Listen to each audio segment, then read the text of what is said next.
Olá, esse é mais um programa do Censo Furtado, da TV Censo Furtado, onde a gente pretende trazer eh, convidados que vão discutir temas importantes da economia atual, da teoria econômica e de outras questões sociais do nosso tempo. Hoje nós temos como convidados Sergio Cesaratto e Aldo Barba, são dois professores italianos e eles fizeram parte também do Demand-Led, the International Workshop Demand-Led Growth. Esse é o sexto evento que ocorre no Brasil. O Censo Furtado eh organiza esse evento e a gente está muito feliz com organizando esse evento, porque a gente considera que é um dos eventos mais importantes, de economia heterodoxa hoje em dia, no mundo. A gente teve muitos convidados nacionais, muitas palestras, muitos papers enviados por professores e alunos. Então, a gente considera que isso foi um evento muito importante para a comunidade heterodoxa que, fornece respostas e propostas que são importantes para lidar com os grandes desafios que a gente enfrenta nesse século XXI. Bom, primeiro então eu falo para o professor Sergio Cesaratto, ele é professor de política monetária europeia, economia internacional e crescimento do Departamento de Economia Política e Estatística da Universidade de Siena. A pesquisa dele abrange os seguintes tópicos: inovação tecnológica, teoria do valor, distribuição e crescimento, análise grafiana e pós-keynesiana, previdência, teoria da moeda e política monetária. Ele escreveu vários artigos, série inumerável de artigos, e livros também de divulgação ou de popularização, que esse aqui é um deles. Faço questão de mostrar que é um livro excelente, que é importante. Tem uma versão em inglês, uma versão em espanhol, sabe? A gente consegue ter uma versão em português em breve, que chama-se The Heterodox Challenge in Economics, ou seja, uma abordagem heterodoxa para os desafios da economia, como eu tinha mencionado. O professor Aldo Barba é um professor titular de economia política da Universidade de Nápoles, Frederico II. A pesquisa deles, o interesse da pesquisa deles, tem como foco distribuição de renda, política fiscal, a dívida pública e privada. Ele também escreveu muitos artigos em revistas econômicas sobre economia europeia, União Monetária, e tem um livro também que eu considero muito importante, que é um livro mais de análise da situação política atual, que chama O Desaparecimento da Esquerda, né. Bom, então, eh Sergio and Aldo, thank you very much for accepting this invitation.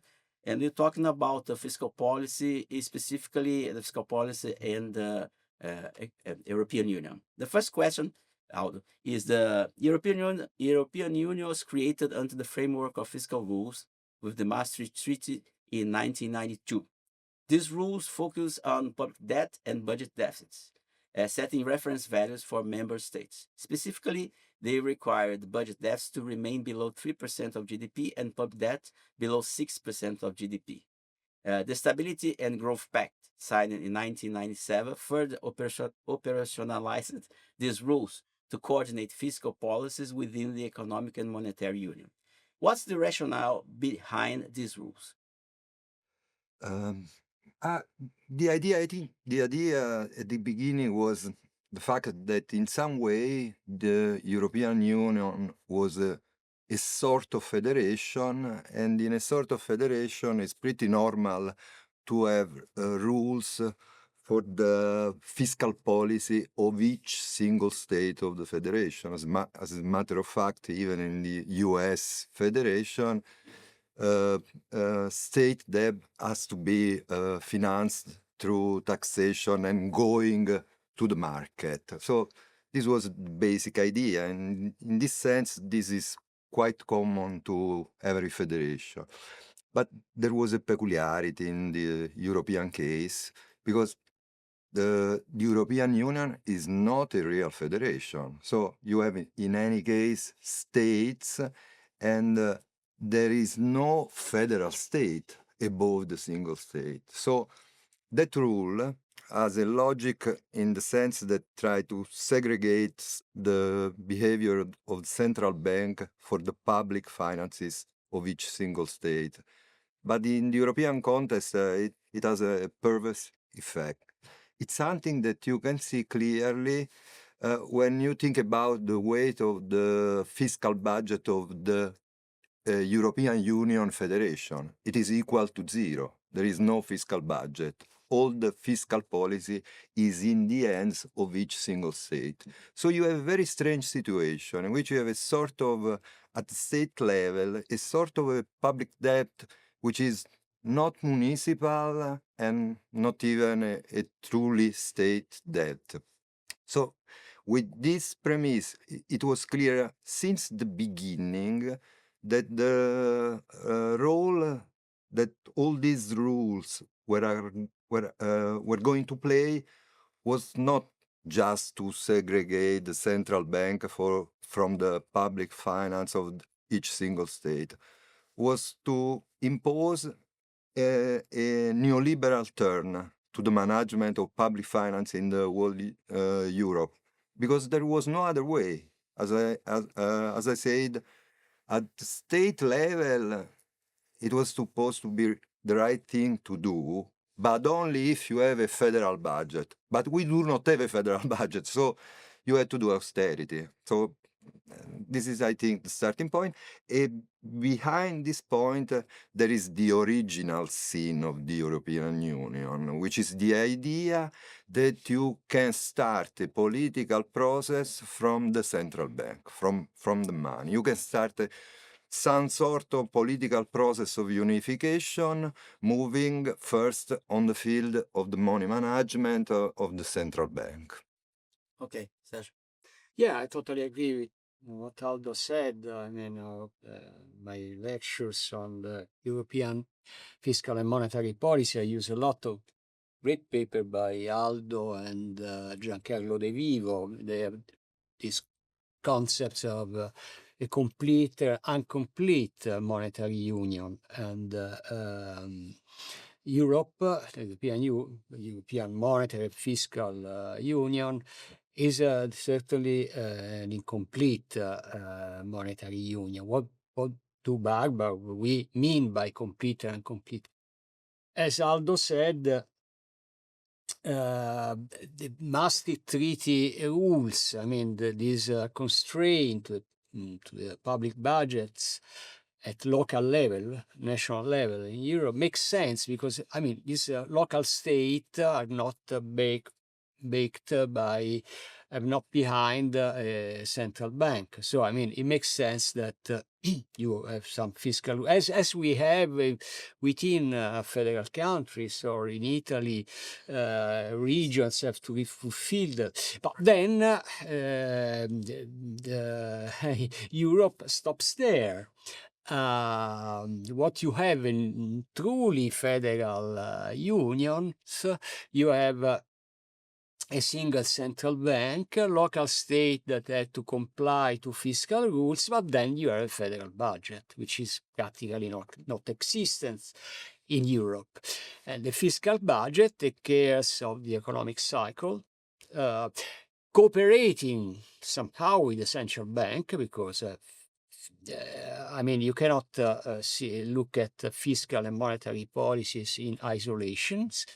So the duty of the federal fiscal serious federal fiscal budget will be to fight the economic cycle, and also to make the necessary fiscal transfers between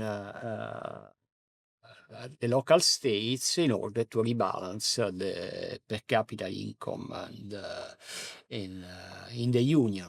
So this is a complete. You don't have. I mean, what you have in Europe is just one institution, the central bank. Everything is based, of course, on the neoclassical revolution, counter-revolutions, anti-Keynesian revolution of the 80s, in which fiscal policy, and this is the idea, fiscal policy is not effective to support long-run growth, that monetary policies has only the duty to pursue a low inflation rate, and in Europe the philosophy has always been that the problem of growth is a national problem to be obtained through labor market flexibility. That's it. This is a European governance, which is totally, which is ineffective than the results we have seen from many points of view. Okay, thank you. Thank you. So European fiscal rules are currently now turn you start and now. European fiscal rules are currently regarded as an almost unquestionable policy necessity. However, when we examine the economic performance of most European countries, the outcomes have been far from encouraging. Is there a link between these two facts? I think you already mentioned, but you can go deeper in this topic. Since the rules were not followed, so the targets were not obtained by the countries or for majority. I don't know. Maybe you explain a little bit deeper this point. And the conservative argument cannot simply be if the rules had been respected, then the outcome, the economic outcomes would be better, would be like as designed. As you mentioned already, that's not. But I think it's a point that should be stressed in your question. Really difficult questions, which is the cause of the disappointing performance of European countries, which is then doesn't apply to any country. I mean, France certainly systematically violated the fiscal rules. And nobody, in principle, in Europe, you are sanctioned. We are fined something like 0.5% of GDP, so it's not a relevant figure, but France has never been sanctioned. Spain has also more or less systematically violated the fiscal rules. Italy didn't. Certainly, this implied a big price on because then you have a vicious circle. If your growth rate is disappointing, say around zero in Italy, actually for decades, and the interest rate, the public debt is already huge, and you pay the state pays interest rates on this public debt. If the interest rate is much higher than the rate of growth, as it happened, this means that the public debt will continuously increase, not because the state is an easy spending state, or quite the opposite. In Italy, since the early 90s, the primary public budget has been in surplus. The primary budget is the primary balance of the fiscal budget, means that is the one you have once you deduct the interest rate expenses. So the Italians are really tightening their belt since decades, but then because of the low growth and the interest rates on debt higher than growth, the debt has been increasing on GDP anyway. So then, I mean, there are other aspects that they should still better studied about Italy. That is, has Italy suffered of the fixed exchange rate? I mean, the European Union, the euro, is an extreme case of a fixed exchange rate regime. So how much Italy, which is an export-led economy, both fiscal-led and export-led economy, has suffered from having inflation rate generally higher than Germany, or losing the possibility to devaluate. Certainly, the fact is that Germany gained a lot in the euro. They've mercantilist policies. The productivity of German workers is very high, and then German wages are always lagging behind, and so the quality and the cost of their exports is excellent, and they had realized in the first 10 years of the euro an enormous surplus against the other European countries, particularly with Spain, Greece, Ireland, not so much with Italy, but I mean also with Italy and France. Okay, then there is the other side of the story, the construction bubble in Spain, Greece, and Ireland and Portugal due to the euro, but this is another story. Maybe we'll come back on that. Okay, but just remember the causes of the European crisis. Germany is not doing very well in the recent years. No, even Germany now is a very weak rate of growth, economic growth. So it's just a problem of this countries now. Is kind of a general malaise of the whole continent at all. What's your take on this? I mean, as I said before, without a federal budget and a federal budget that you can use to sustain the aggregate demand of the whole union, rules at those rules at state level are completely meaningless. So the fact that are meaningless in some way is challenging because they are playing a function. So the issue is to understand what kind of function are playing all these rules. What is the function of austerity in Europe? There are many functions. First of all, Sergio said something about this. It is very strong in Europe, the idea that through austerity, you basically can start a deflation of wages and prices, and through a deflation, you will gain competitiveness, and so you will replace domestic demand, basically coming from the public budget, with external demand. This was the idea. And in general, the results have been disappointing, even if not in the same way in each European country. For example, Germany now is in trouble, but in the past had a big push from this export component. And in some way, Germany was the link between the external demand and the other European country, because it was like an hub, because many European countries, Italy is the first one among them, are strictly linked to the productive system of Germany.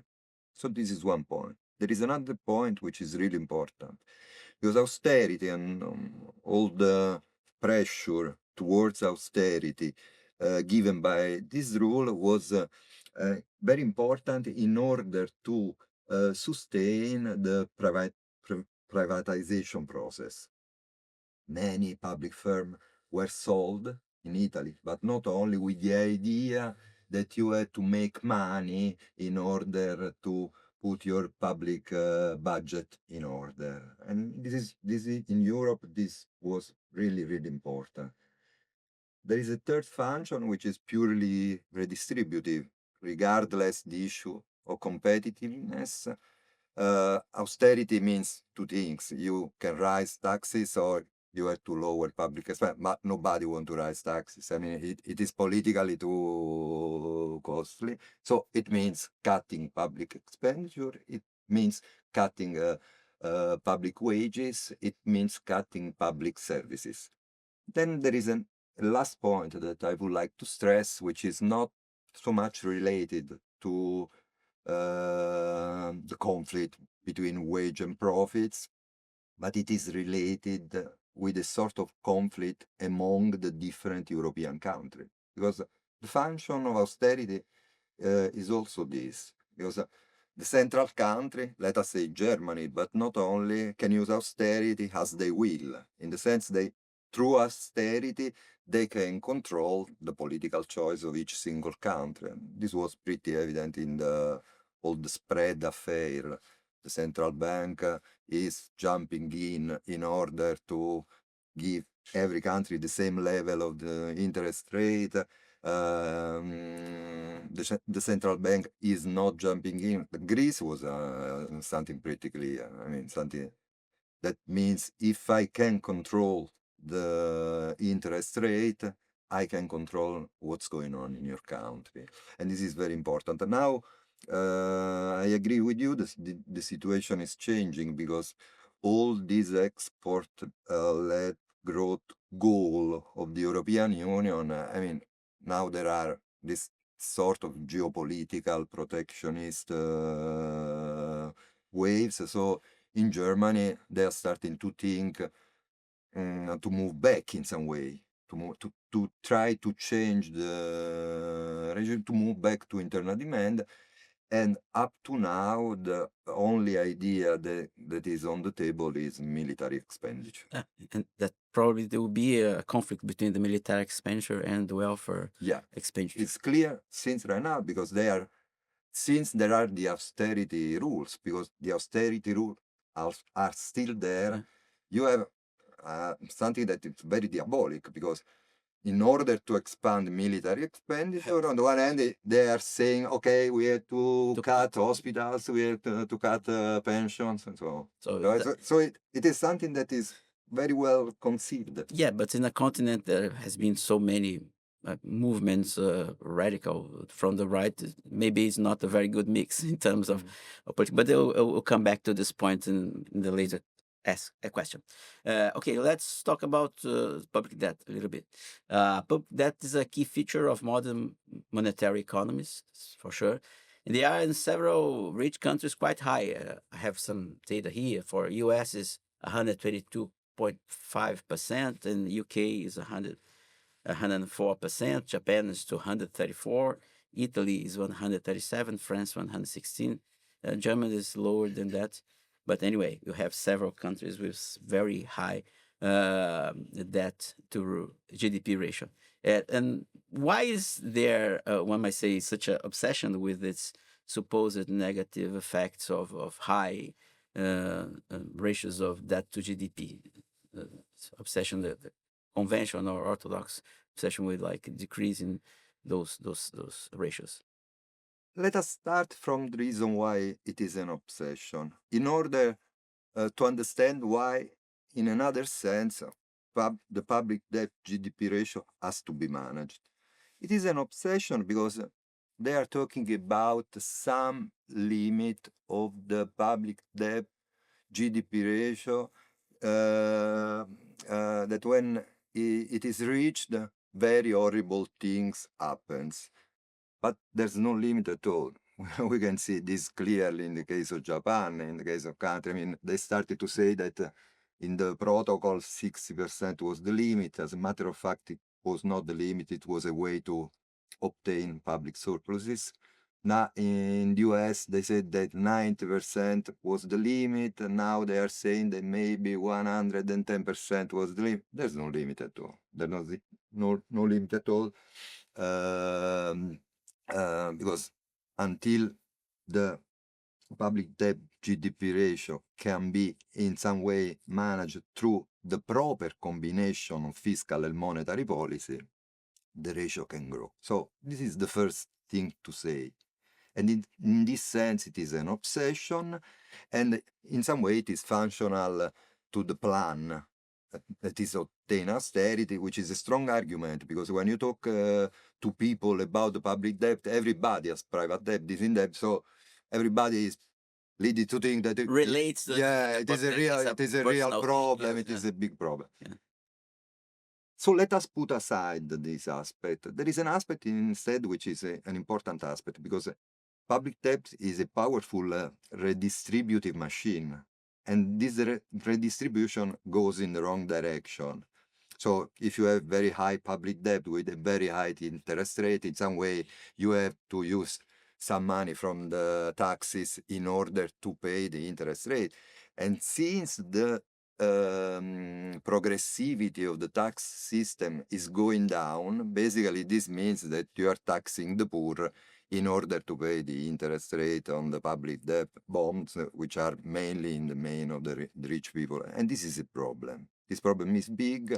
So it's important to understand that a proper management of the public debt without the obsession of the fact that the public debt must force you to implement austerity. A proper management is important. Just to conclude, the central point is that the proper management of the public debt doesn't mean austerity. Because in Europe, we saw this very clearly. In order to reduce the public debt GDP ratio, austerity. But austerity cannot fail to affect the growth rate of the product, which is the main determinant with the interest rate of the public debt GDP ratio. So it is a vicious circle.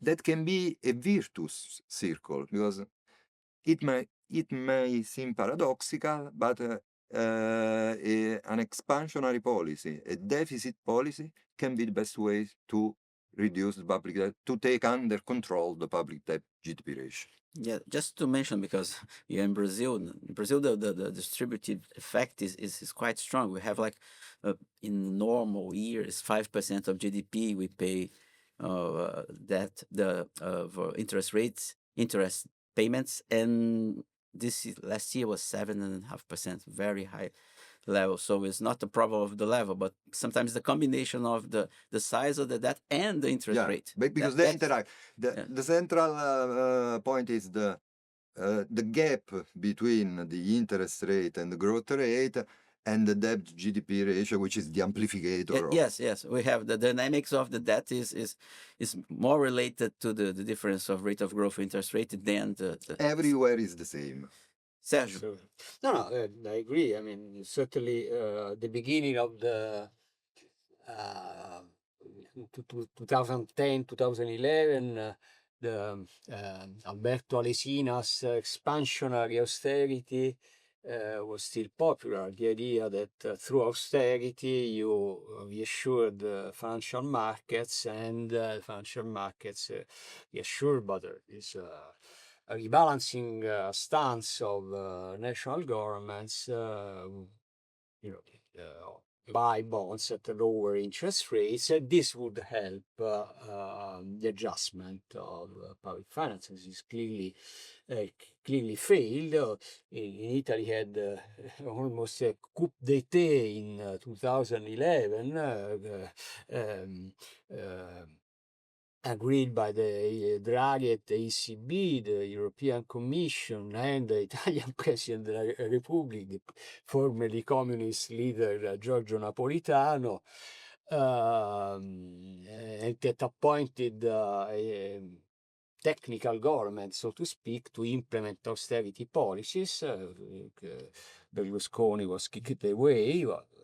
That was nice, but I mean, not to have Mario Monti as president, first minister, and they implemented very tough austerity policies, but nonetheless, the spreads, the differential between the rate of interest, the low rate of interest on the German government bonds, which are considered a safe asset, and the Italian government bonds jumped to unsustainable level, so much that Draghi in July 2012 had to do his famous speech: "I will do whatever it takes to save the euro," because with such a high interest rates reverberating, I mean, on the dynamic of the public debt, Draghi had to intervene, saying, we will buy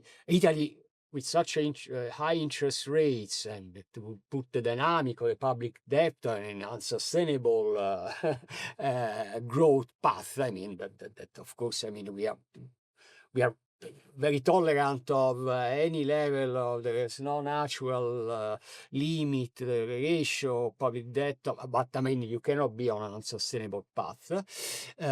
Italy, the only alternative for Italy was to leave the euro, the central bank printing new liras, and being the buyer of the last resort of the Italian public debt, so put the situation in a more manageable context.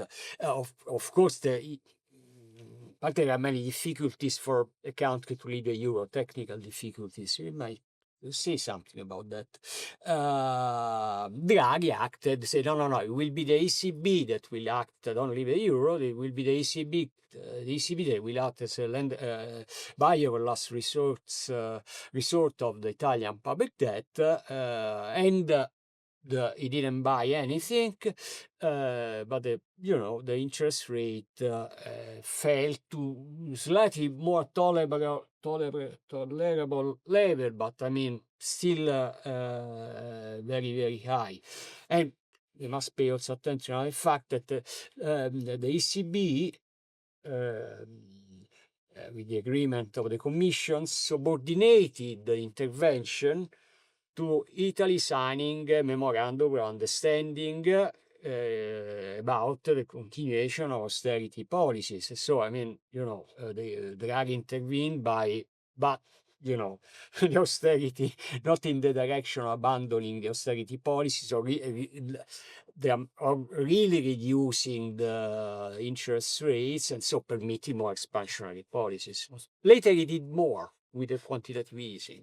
It was an emergency act. You have to decrease the interest rate, otherwise it would be almost impossible, almost pushing Italy outside the euro. So it was kind of not a structural change in the arrangement of it. There's a lot of discussion in Italy about abandoning the euro. Okay, this is not very popular. It was slightly more popular in last decade, but now not. But there are also technical difficulties because you leave the system of payments, interbank system of payments, European target, famous target 2, and you are not a new one. So, I mean, this is a problem because you're not in the irrelevant technical problem. So we've seen that austerity at the same time contributes for the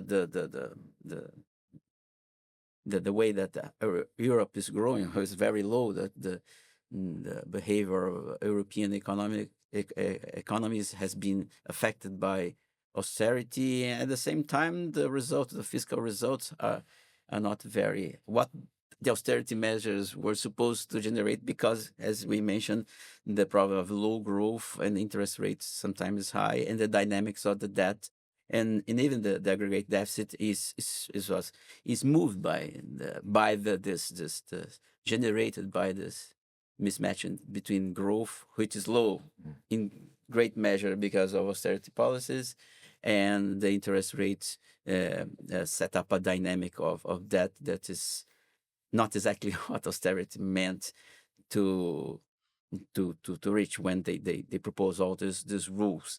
So, but besides that, fiscal policies are also instruments of class interest. And if so, how important is the fact that it seems like they don't have been incorporated in the agenda of progressive parties, or have been, or not, like in a way that the public, the general public could grasp or understand. This is more a political question of this, how much the progressive parties could detach them from the austerity measures or propose something different in Europe, and even in all around the globe. I think progressive party has difficulties with breaking with this austerity, which seems to be the only alternative. There's no alternative, but these policies that were initiated in the 1980s, by neoliberal wave, and then it became almost like the only option that is available for political parties. And the political, as I mentioned before, the political impact of this, of the clash between what the populations want in terms of welfare state and what the states can offer, given that there are rules, there are austerity rules in place. This is a very important issue, according to me, because the main point is that in Europe, left-wing parties are the parties of the neoliberal agenda. in a strong sense, in the sense that the neoliberal agenda basically is the agenda of every left-wing party in Europe. So you have, on the one hand, left-wing party that are riding the neoliberal agenda with the idea that they can manage the situation better than the right-wing party in terms of some sort of effort towards social inclusion, something like this. On the other hand, you have the right-wing party with the same agenda. This is the point. So the political situation is basically without alternative. This is clear. The neoliberal agenda, when you were saying before, there's a gloomy economic outlook. It is true. Low growth, and even the public budget is not in great shape, because when you have low growth, you lose Yes. taxation and so on. But there is a thing which is not gloomy at all, because since distribution changed a lot, the profit rate is very high. So it is like capitalists are despite of the fact that the growth is lower, they are not losing money because the rate of profit is higher. So they are choosing a lower growth but a higher profit rate. And the leftist political party are completely on this page, basically. The main issue is to try to understand that's what we try to do with Massimo Pivetti, to try to understand why the left-wing party were so ready to take the neoliberal agenda fully, basically. And the idea in some way was that all the left-wing party, even before the decades in which they started to support austerity, in some way they were part of a process of, in which progressive economic policy were implemented that they do not started, at least in Europe. They were not the starting force of a progressive process. And if you take this perspective, it becomes much more easy to understand why they changed completely, following the wind, basically. Yeah. So there's a vacuum now Yeah. on the left, and the Yeah. proposals that could be embraced by the population to change. Yeah, and it is, if I may add this, it is not only a vacuum of proposal, it is a vacuum of leadership, because the quality of the political leadership in Europe, I think it has never been so low. Lower, So low. lower level. Yes. Okay, thank you. Sergio? Yeah, certainly at a point, well, first of all, there is a tradition. I mean, the main left-wing party in Italy has been, until it changed its name in 1989, more or less after the fall of the Berlin Wall.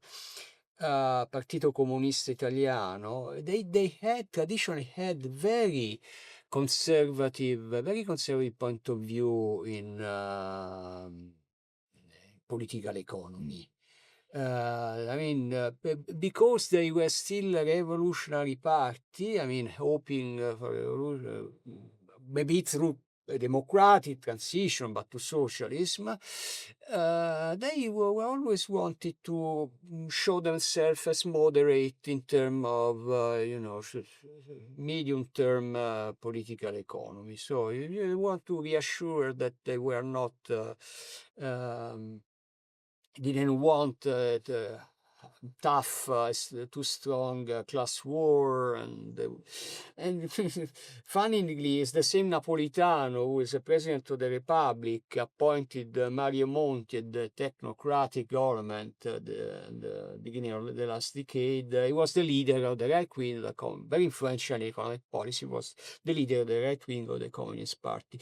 So at a point, the revolutionary long period target disappear with the fall of the Berlin Wall and the disappearance of the Soviet Union, and then this somehow was substituted by another might, another dream, Europe, without any critical understanding of what surrendering national the possibility of national economic policy meant.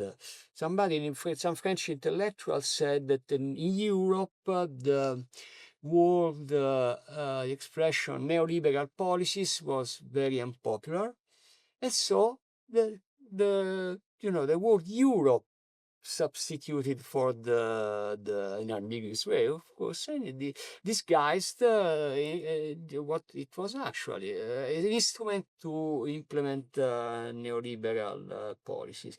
So yes, I mean, but this might happen also in the United States or elsewhere. I mean, it's the left that put the accounts in order and the right wing that destroy them.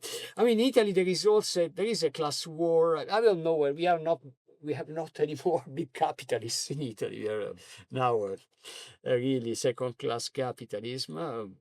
With some exceptions, but I mean, there is a class war between autonomous workers and with evade taxation, basically independent workers that support, that pay taxes, and so a lot of votes.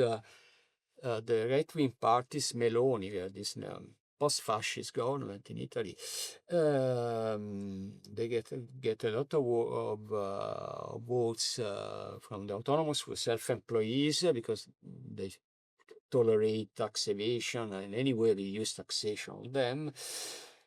And they receive votes also from independent labor. The immigration issue.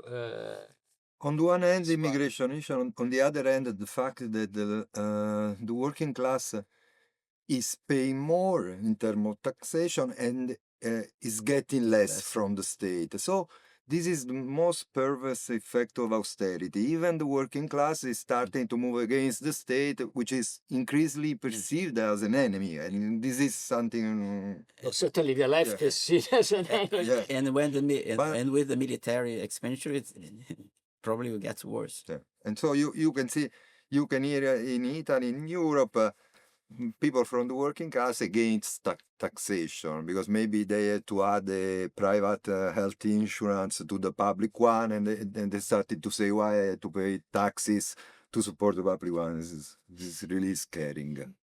Maybe go back a second to think about, first of all, one thing: you don't create a monetary union then without a complete federal institution, but you create a union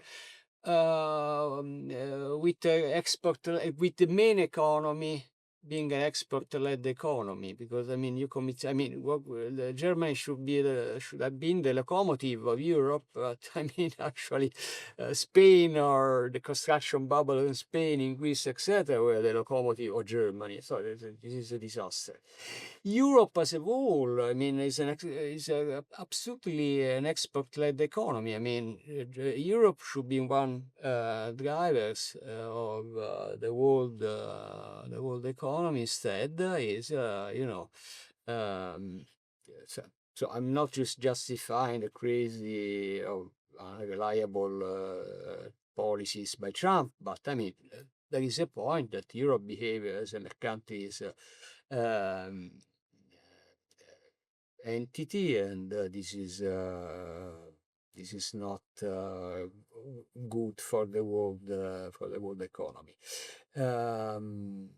Okay, I wanted to add, and of course, then there is the political problem of European foreign policies. Is, my opinion, absurd suicide of supporting an aggressive stance of NATO with Russia and generating at the end the reaction of Russia, and we depend on Russian gas, and Italian firms exported a lot of luxury goods to Russia. Totally mad, and anyway. So at this time I have more problems than solutions. But anyway, it's food for thought. I say food for thought. You have problems. We don't have like clear answers, no political agents, but at least we have the theory that help us to understand what's going on and proposing different alternative ways of getting off this real mess. Okay, thank you very much, both of you, professors Aldo e Sérgio, and obrigado a todos. Então, nós temos esse programa, continuaremos discutindo esses pontos que são, como a gente viu, polêmicos, complexos, mas que são inevitáveis para se a gente quiser chegar a uma solução minimamente progressista e fugir um pouco as tendências muito estranhas que ocorrem hoje em dia. Mais uma vez, obrigado. A gente tem aqui o nosso site censosalfurtado.org.br. Se vocês quiserem ficar em dia com as novidades e com os nossos programas e outras coisas que o centro produz, vocês podem assinar o nosso newsletter que está lá no centro. Obrigado, até a próxima.